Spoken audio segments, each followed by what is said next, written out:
Hey everyone, and welcome to workout number 32. Today we're going to do more of a mobility and core workout today. Set the timer between 10 and 20 minutes and just do the most rounds that you can.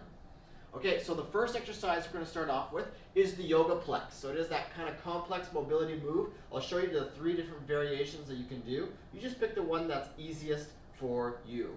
Okay, so the yoga plex, we're going to get down into a push-up position. Okay, then you're going to take your left foot, we're going to bridge ourselves up into a bird dog position. Okay, if you need to bend those knees, go for it, as long as the back is flat. Okay, then back into a push-up position. Take that left foot, put it beside your left hand as much as possible. Take the left elbow, touch it to the floor if you can, and then reach up towards the sky. Okay, then we're going to do the opposite side. Okay, so take the right foot, touch the elbow down, reach up. Okay, and then from there we bring ourselves down and then finish up with a cobra. So keep our hips down and try to push our torso up. Okay, that's the yoga plex. If it's too difficult to do on the ground, no problem. I know it's a complex movement. Just use a chair. Make sure that chair is against a wall or at least in a spot where it's not going to slide away. Okay, we can do the same movement here. Okay, we're just going to push our butt backwards, keeping the back flat. Get a stretch in the back of your thighs. Okay, then put the one foot beside the chair and then try to touch the elbow to the ground or to the chair and then reach up towards the sky. Okay, then we do the other side. And if that yoga plex is still a little bit too challenging, no problem. Same thing, we're going to use a chair. We're going to do the same movements, but make sure that we're just going to use the back of the top of the chair. Just make sure, again, it's into a wall so the chair is not going to slide away. We get into a position, kind of a push-up position here. Just push your butt backwards, get a stretch in the hamstrings, back's nice and flat. Okay, then bring yourself forward, put your foot forward, try to slide your elbow down the back of the chair, and then reach up towards the sky, and then we do the other side. Okay, so whichever variation of the yoga plex is going to work for you, go ahead and give it a try. Let's see if we can do 3 yoga plexes, 3 total yoga plexes. Okay. The second exercise we're going to do is the McGill crunch. So we're going to lie down here on our back. Okay, one knee bent, one leg straight. Okay, rest your head in your hands so that way the neck muscles stay nice and relaxed. Okay, but we don't want to reef on our neck. Okay, we just want to make sure that it's resting there. Okay, from here I'm just looking to get my shoulder blades off the ground. Exhale.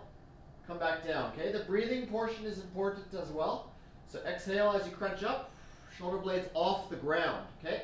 We're not looking for any type of jerky movements here. You should be in control both forward and back, okay? Your hip flexors will be really tight, or you'll know if they're really tight if that foot starts coming up off the floor, okay? So it's a really good indication that our hips are too tight. Okay, so let's see if we can do up to 20 McGill crunches. Don't worry about what knee is bent. You can always switch that in later rounds or switch halfway through.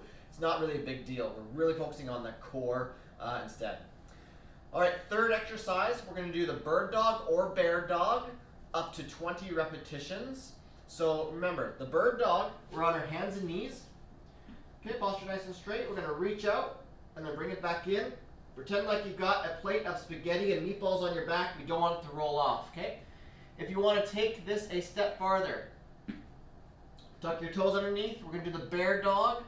Okay, I'm going to get those knees off the ground, but you notice how we're not TPing up or anything like that. It should be just a little bit off the ground.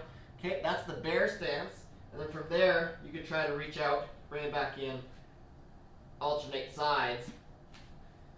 Okay, and see if you can do up to 20 of those guys. A much more challenging version of that bird dog. Finally, the last exercise, we're just going to do the hinge hammers, a nice mobility drill.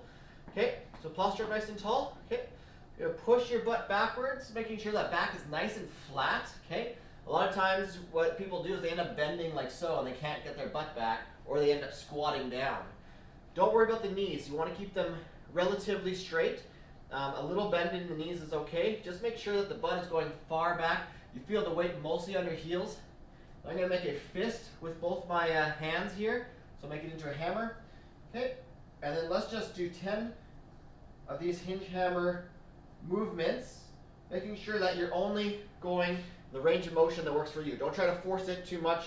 We don't want pain. We just want to feel the mobility. And again, over time, consistent effort, you're going to get more mobile in your shoulders as long as the form is good. All right, guys, so we got the yoga plex for 3 repetitions. We got the McGill crunch for up to 20 repetitions. The bird dog up to 20 repetitions, or bear dog, whichever you wish to do. And then the hinge hammers up to 10 repetitions. Doing this for as many rounds as you can, between 10 and 20 minutes, whatever you have time and energy for today. All right, guys, have a wonderful workout. Again, if you have any questions, just let me know. I'm here to help you guys, and we'll see you tomorrow.